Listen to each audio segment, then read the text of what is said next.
Welcome to the Overcomers Overcoming podcast series, where we profile those who have overcome or are in the process of overcoming a life topic. I'm Ron Cooper, founder of the Cooper Culture, along with my wife and business partner, Marty. The Cooper Culture is sponsoring this podcast series, the purpose of which is to let people know that they are not alone in whatever life topic they are experiencing, and that there is a solution to any topic that anyone is involved in, and we're in this together. Today we profile Patrick Clark, who is, he would probably say is still overcoming, but has largely overcome alcohol addiction. Marty, what are some of your takes of Patrick's podcast? Sure, Ron. I really appreciate this podcast today. With Patrick talking about the different things going on in his life that he used alcohol to ease the pain. And I could think back over my own life and relate to some of those areas that Patrick went through. So I hope that the listeners, if you are going through one of the things, just one or maybe a couple of things that Patrick went through, listen to him and listen to his resolve and how he overcame. Yes, our listeners will learn that I use the expression there were 12 to 15 different topics that were operative in Patrick's life. And at the time, there was not one dominant factor that led him into alcoholism, but each one of these 12 to 15 factors seemed to rotate toward the top of the list to become, at a particular moment in his life, an overpowering topic that led him into alcoholism. It wasn't until he was able to connect with a person who helped him fully analyze and reflect on his feeling of inadequacy, why it was that he felt inadequate, that over a period of 30 years he was in and out of alcoholism. Just an absolutely intriguing story. And either you may be able to identify with this, or perhaps there's someone in your life that is experiencing some of the attributes, some of the traits Patrick is describing. Just an absolutely intriguing podcast. I'm very interested in your thoughts as we all listen to Patrick and his story. So let's join in. Patrick, thank you so much for choosing to join with us today. I know that your story is going to benefit Marty and me and all of our listeners. We're intrigued with your past, and not to focus on the past, Patrick, but to learn from the past and how might we help others. So thank you for your willingness to participate and be very candid with us. Thank you for having me. Pat. Thank you, Marty. Thank you. Patrick, can you start out with just a very brief summary of your past, and as you can relate your past and how that may have contributed to what I think I'm learning is your maybe addiction or your, let's just say, dalliance, if that's an appropriate term, with alcohol? Yep, sure can. So I'll just identify myself as an alcoholic. So my name's Patrick, and I am an alcoholic. And my past is one just of a normal childhood. I grew up in Northeast Philadelphia through an Irish American family. A lot of drinking in the family. Nothing crazy, no trauma occurred. Just a normal life, really. At an early age, I felt, we call it a spiritual malady in the Alcoholics Anonymous program. But at an early age, I felt an intense amount of fear in me, almost like there was a sense of lack, like something was different about me than other people. That stayed with me through my childhood. It stayed with me up until recently, actually. And I took my first drink at the age, I think, at 11. And when I took that first drink, that feeling, that overall feeling of fear of being less than or inadequate or inferior, that went away. And from that moment on, my entire life revolved around drinking, because what I was suffering from is called a spiritual malady, which is a disconnection, and that alcohol solved that. It was my solution to that. And then from that point on, my life really either revolved around alcoholism in one of two ways, either drinking or trying not to drink, right? So it was at the center, and I was kind of like on the outside, almost like on a merry-go-round, but at the center of that was alcohol. So I was in my first rehab at 16, my second rehab at 17. I had a couple years sober. I drank again for a few years. At 24, I got sober again. I stayed sober till the age of 35, so 11 years. 35, I drank again. I had a pretty long relapse, 11-year relapse, which I lost everything. So I wasn't homeless in the sense that I was on the street every single night. I've slept on the street many times, but I had family and friends that I would kind of sleep on their couch, or they would take me in, or at times I had an apartment. But pretty much that next 10 years was just an alcoholic oblivion, really is the best way to describe it. And then about 5 years ago, I decided to try and get sober again, put up my entire effort into it, and I got drunk again at 9 months sober. And so I was pretty hopeless at that point, because when you're in AA and you're in drug and alcohol rehab and you're failing that, where else do you go, right? Because everyone gets sent to AA to recover from alcoholism. But if you're in AA, because I had been in and out AA of that 10-year relapse period, but if you're in AA and you can't stop drinking, then what do you do? So I had a really hopeless, I was really hopeless inside. And I met a gentleman that was properly armed with the facts about alcoholism. And I was in or out of AA for over 30 years. And I hadn't learned what a true alcoholic was, or what a real alcoholic was. And when I met this man, we went through this process called the steps in Alcoholics Anonymous, and something miraculous happened. I was freed of my alcoholism. And that brings me to today. And I still live as a free person from my alcoholism, and that's kind of the overall general path that we can probably dive into at a different couple of points, but that's a good starting off point for us, I think.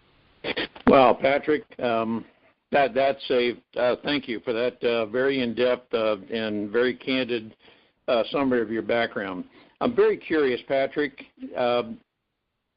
You suffered from, if I could use the word suffered, or you felt spiritually deprived, alienated.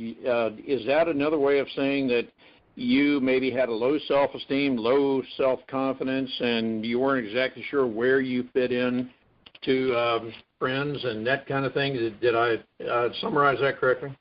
You nailed it. So those are some of the traits of what I suffered from, right? It shows up a little bit differently from different people, but generally the overall overwhelming feeling will be one of fear, like an internal fear, like self-centered fear, right? So I'm always, my concern is always Patrick, and how everyone is a threat to Patrick, right? And how everyone is talking about Patrick, and how everyone doesn't like Patrick. And so I become consumed with me, right?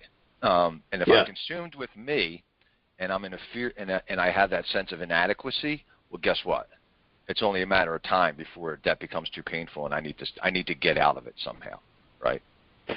Okay, so Patrick, it sounds like there was a point in your life where you became, I'm going to use the term, you reckoned with that overpowering force of inadequacy, not knowing where you fit. Marty and I are outsiders in that we've never developed a taste for alcohol, but I'm guessing that whatever alcohol did for you in an earlier life, it was temporary, and you'd feel good for a while, you'd come out of it, and then the feelings of inadequacy would put you back into drinking. Is that the cycle in which you found yourself? That's exactly it. You have a lot of insight into the disease. So what would happen is, so at an early age I would start, and I didn't have an awareness of this is what was happening, right? So I didn't have the awareness of what I suffered from then that I do now, right? So I'm looking at this from almost like a recovered standpoint. I understand what was happening now, but then I didn't. So then, you're right, I would drink for a period of time. I was a binge drinker, so I would just drink as long as I possibly could until I ran out or something happened. And when I would finish off drinking, then I would go back to normal life, right? So I would go back to school or work or whatever it was. And after a period of time, that suffering that I was going through, which at the time I did not recognize as suffering, I just thought it was life, right? So that period of time that I would suffer would, become too much for me, too intense, whatever you want to call it, and then I would need to drink again because my drinking relieved me of that, right? So it's the same thing as, so if you look at it, you're taking in the same parallel, maybe you start to get a toothache, you take some ibuprofen. It comes back 3 days later, you take some ibuprofen. It comes back 4 days later, you take some ibuprofen. After a period of time, that toothache gets worse and worse, and you need to take more medicine, right, for that toothache to not hurt as much. And then eventually you need to go to the dentist. You need to somehow relieve and get relief from that pain. That's what alcohol does for us. Alcohol is my dentist. When I go to alcohol, that suffering that I don't even know I'm suffering from, I just think it's life, that treats that condition. Yes. Patrick, you're very articulate about what I call self-awareness. Help us, Patrick, those of us on the outside, if we were to see somebody that exhibited exactly what you're describing, we see, or let's say we perceive, and I want to preface what I'm about to ask you. I have no intention of labeling anybody, but if we see, based on your experience, someone else who has the traits that you are so articulately describing, could we maybe, or let me ask you, is it appropriate, based on your experience, for us to intervene with that person, that is, develop a genuine rapport, a friendship, and over a period of time help this person over these traits to help them avoid getting into alcoholism? Or would you say there's some people, perhaps you, Patrick, man, there's nothing that would have stopped you. You just had to experience what you did. Yeah, it's a good question, and I don't know that there's a cut and dry answer to say, you could do this or that. What I can say is I can talk about my experience and my observations. So my experience has been that I probably needed to go through my alcoholism. Once I took a sip of alcohol, there was nothing that was going to prevent that continuing to happen. Right? It just wouldn't have. It just wasn't, because it was a driving force in my life. That being said, certainly this is what everyone's trying to do, right? Rehabs, therapists, psychiatrists, psychologists, everyone is trying to help people heal from maybe a perceived sense of lack, or perceived suffering that they're going through. If you look at just the pharma industry, look at all the medications that are prescribed to children, right? So I have that same type of condition in me, right? So I think that everyone's trying to do the same thing, which is to treat a perceived malady that a person may have, and it could show up as mental, it could show up as emotional, it could show up as a whole entity. Some people that have like a borderline personality disorder. At the core of all those is a disconnection. There's something inside of them that's causing this, right? And I believe that alcoholism is a call back to the self, back to finding who your true self is. Any manner at any age that somebody is helping you to suffer less from the condition you're in, and it doesn't matter if it's alcoholism or what it is, I think is useful. Because people, when they suffer too greatly, they overdose, they commit suicide, or they harm others. And so any of those interventions in between is helpful, because it's helping somebody to relieve some of their suffering. Of course, ultimately, what we're trying to do is help them fully recover. And we have a path in Alcoholics Anonymous to do that. There's not a path everywhere for everybody else, but in my experience, I think it's been useful. If I wasn't in rehab at the age of 16 and 17, I don't know where I would have been by the age of 21, because it did put temporary halts in my alcoholism. Great. Marty? I want to go back to a statement that you made. You said you were different. Did you feel you were different, or what triggered your thought that you are different? Because there are a lot of kids nowadays that go, I'm different, I don't have friends, I don't know why, but I know I'm different. But I don't know why I'm different. Yeah. Yeah, there's without analyzing my childhood, the reason I prefaced it, I didn't have any trauma, is because I haven't had any trauma, and usually you'll see those types of feelings within children when they have trauma happening, but I didn't have that. I did come from a divorced father and mother, and there was they were loving. There was never any abuse or anything like that. But I think what happens is there's a point in time when we're children in that we feel really safe. And if there's an instance or an experience that happens in which you lose your sense of safety, it happens to almost everybody. Almost everybody has an underlying condition of they lost safety as a child. Not everyone's progresses in the way that mine did, right? Some people become CEOs of companies. Some people go to mass. Some people do yoga and they meditate. Some people play sports. Everyone has their different outlets. The sense of overall fear that I felt, I don't think there was a specific instance that it occurred, but it was an overall sense of who I was, and that overall sense of who I was fear-based. So I had this sense of who I was basically everything was a threat to me, right? I was constantly in fear of what people thought of me. If I was going to be yelled at, people's judgment's a big one, right? That's why public speaking is the number one fear for everybody. Why is that? Because people are afraid of being judged, right? So I don't think there was an actual instance, but there was an overall sense. Sure. Patrick, I know what happens to a lot of people. They have this sense of fear. They're not willing, or they don't feel safe to articulate what they're feeling. I do think it's incumbent on us, call us outsiders, to be aware of some of the things that you are so graciously articulating. In your case, it could have been, who knows, 12, 15, a collection of 12 to 15 little things that all came together that culminated in your situation. But if we are aware of some of the things that you're describing, and we on the outside are very aware of not labeling and accusing, but rather we want to help, my hope is we will be able to assimilate everything you're saying to a very useful end. Does that seem like a potential approach? Yeah, it does. I mean, it's a really good point.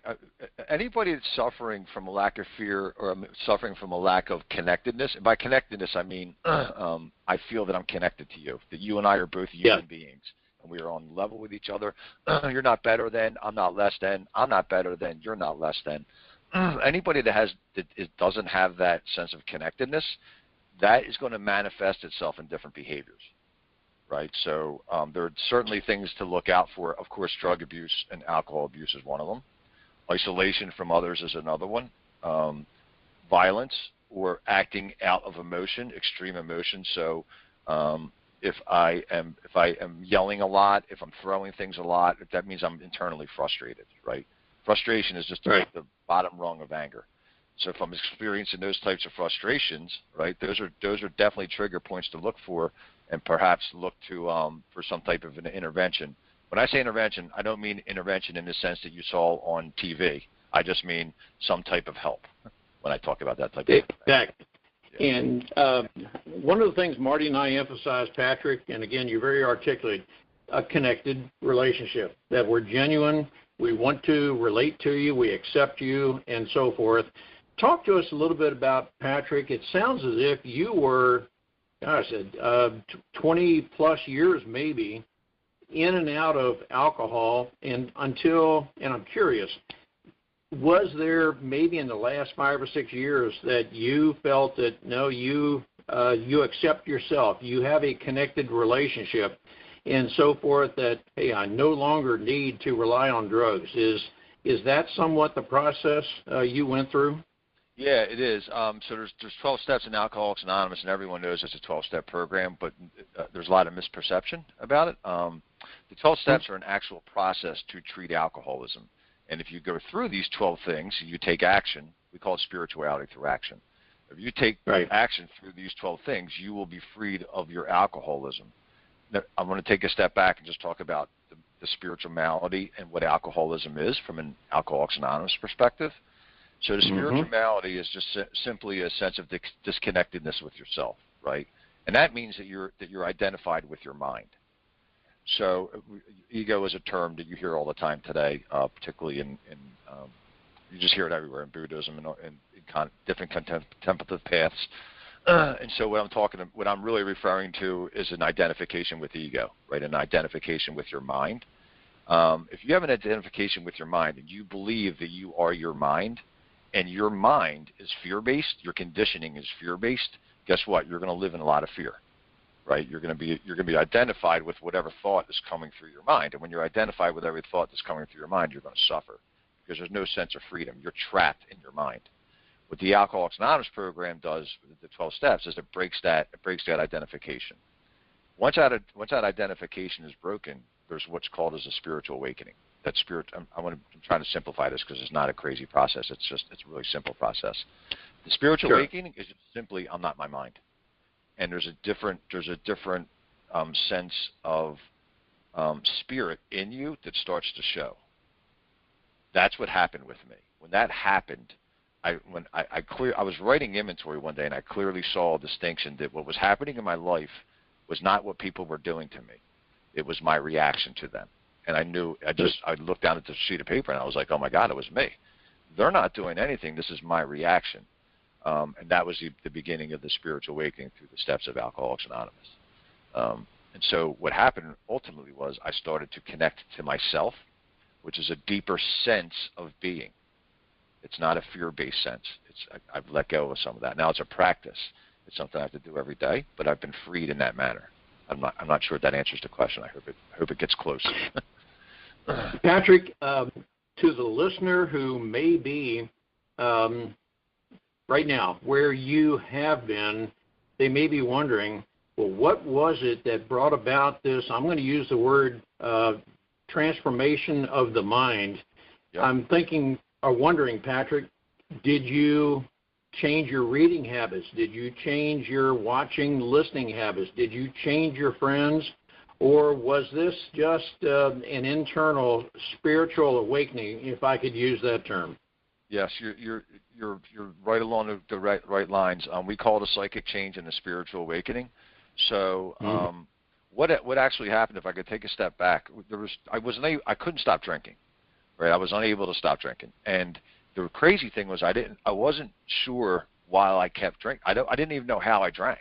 Like I would wake up on a Monday and I would swear to God with everything in me I was never going to touch a drink again, ever. And I meant it. I meant it with everything in me. And by 2 o'clock I was sitting in a bar. And I didn't know how that happened. So I was bewildered and baffled a lot. Like I honestly had no idea why I kept drinking, but it kept happening over and over. And then I met a man who was talking about the same experience that I had. Right? So I knew he had walked the path that I walked. And there was an instant, there was almost like a key opened the door a little bit. It was like, and I was like, oh my God, he knows. And when that happened, I was out of my ideas. Like the way that I was trying to keep myself sober was going to the ton of AA, just doing different things to try and keep myself sober. Never working. And I was completely open and willing to follow his path. What he took me down was a path of the steps. So we started working immediately and going through this book. It's called The Big Book of Alcoholics Anonymous. It's just a blue book. It's just with a bunch of spiritual steps in it. And we started doing this, and we met every week. And every week I would do whatever assignment he gave me. And something started to happen through that process. I started to get free of the stuff that I was suffering from, which I call alcoholism. Full of fear, unable to maintain relationships, don't feel like my life is useful, those types of things. And then that path just continued on. Patrick, I'm curious. What I'm discerning from this is you connected with a friend, a person, a gentleman, who you felt genuinely connected to. Here's what I'm going to just see if you can even project this. It sounds as if it's possible someone else with whom you did not feel that same connectedness could have had the book, and you may not have ingratiated yourself into the book and so forth, but it was the connectedness that helped you, let's say, be the chain breaker, if I could use that term, to try something new, and that's what, and you felt connected. I'm going to keep going back to the word connected. That's what I'm sensing from you. Am I assimilating this correctly? That's the operative word. So the sense of disconnection that I felt my entire life is no longer there, and I feel connected to myself, to other human beings, and to what's happening in this world. The part where you're talking about being connected with him, his message had depth and weight with me. So the last time I drank, I went back to an AA meeting the very next morning, and I love Alcoholics Anonymous, just so you're aware. And there's different types of people in Alcoholics Anonymous, right? Some people are problem drinkers, they're not truly alcoholics, and there's other people that are real alcoholics that cannot stop drinking whatsoever. The last time I drank, I had gone back into an Alcoholics Anonymous meeting, and I said I drank again, and I don't know what to do. I'm hopeless. And a gentleman came up to me after the meeting, and he said, you must have wanted to drink more than you wanted to stay sober.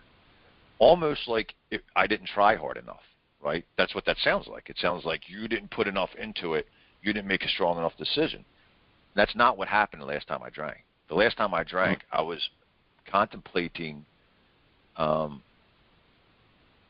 needed to drink to treat the condition I was in. I was crying before I ran into the bar, right, because I was in so much internal pain, and I didn't know how to treat it other than through alcohol.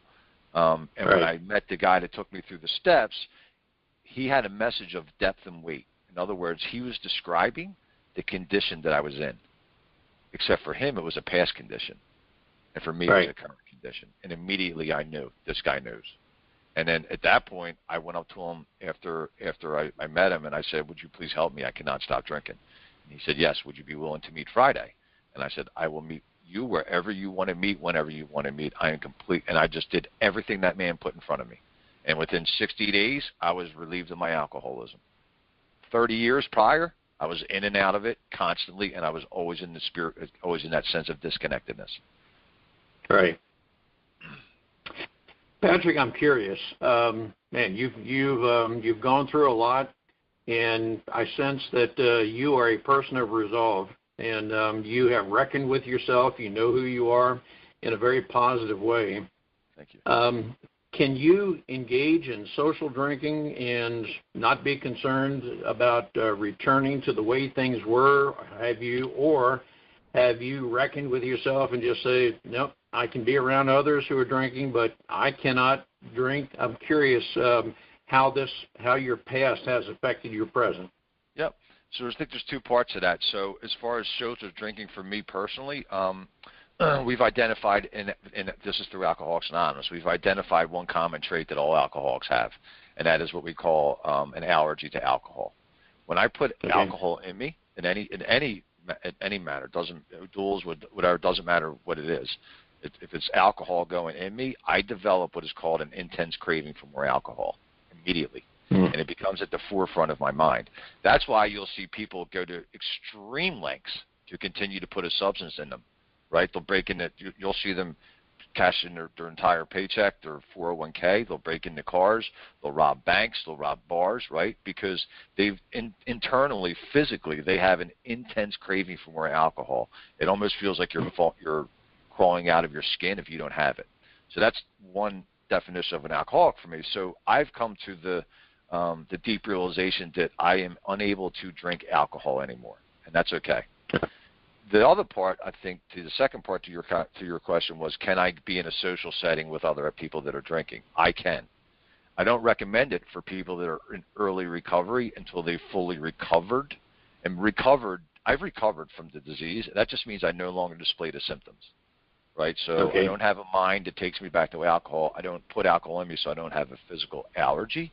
And I don't suffer from the sense of disconnection, which is what's ultimately causing me to go drink. So I'm able to go into social settings. I don't hang out in bars just because it's not really a place that excites me anymore.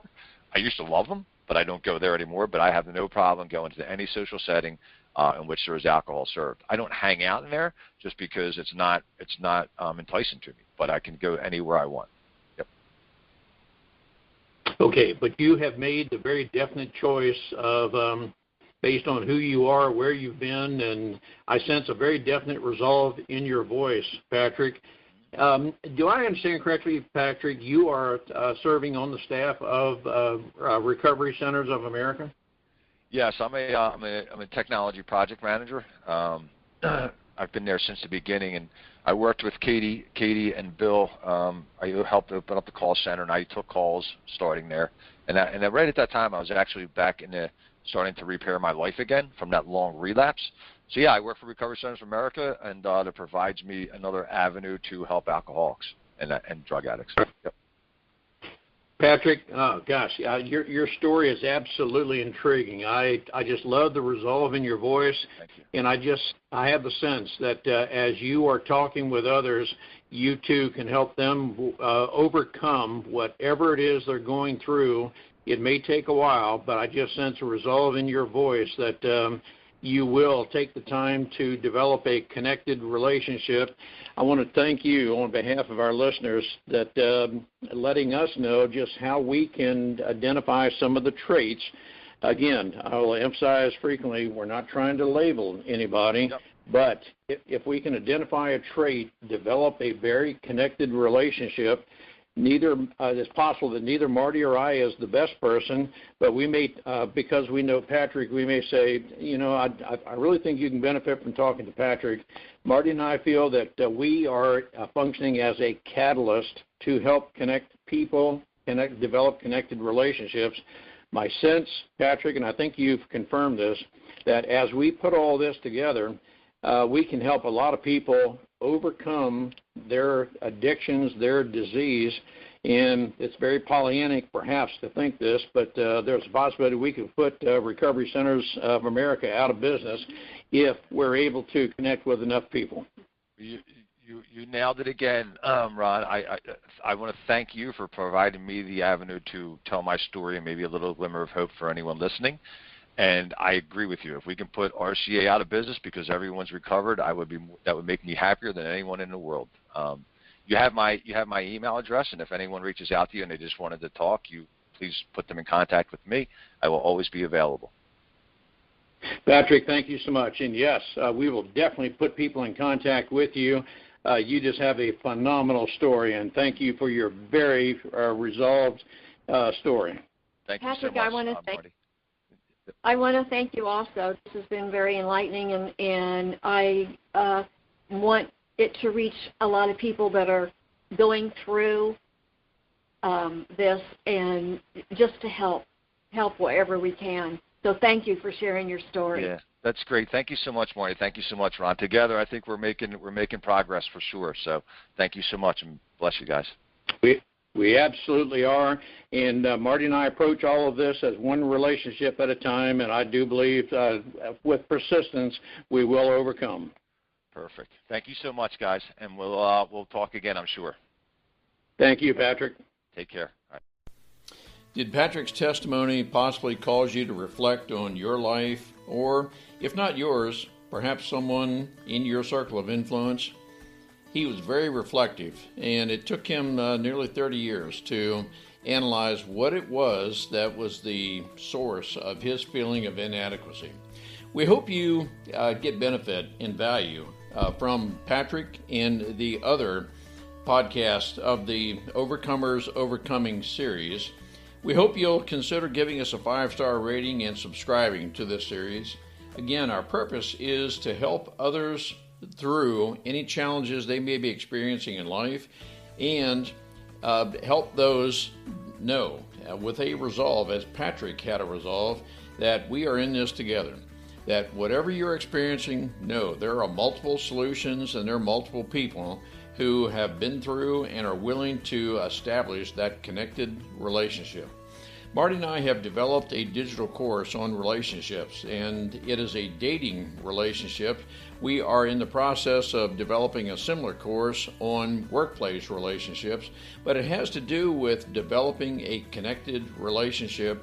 How can you know if the person you are dating or you would like to get to know better is a potential lifetime mate? There are ways that we can help you increase the probability that that person is right. And how can we help others develop a connected relationships? There are attributes of connected relationships, and we want to help others to know just what they are. Call us or contact us through our website to let us know your potential interest in this digital course, and we want to make that available to you. Also, we hope that you find value in these podcast series. Engage with us, and either through email, call us at 410-586-1875. Let us know your thoughts. We are deeply passionate about effectively interacting with others to let them know that we can come together, we can unify in actual harmony to work with each others to help to let each other know that they're not in this alone. There are multiple solutions to anything you're going through. Marty and I are not psychotherapists, and we are not trained in that, but we are trained as personal performance coaches to help people reach their full potential. As Patrick very clearly stated, he was not operating at his full potential when he was continuously having the feelings of inadequacy. When he found a person who was able to connect with him, he was able to reckon, I use that term, with his past and overcome those feelings to where now he is a more productive person, living up to his potential, and he's passing forward his experience to others and adding value to everyone with whom he comes in contact. If you can identify with Patrick and you'd like to contact him, contact us and we'll get you in contact with Patrick. I am Ron at thecooperculture.com. Marty is at Marty at thecooperculture.com.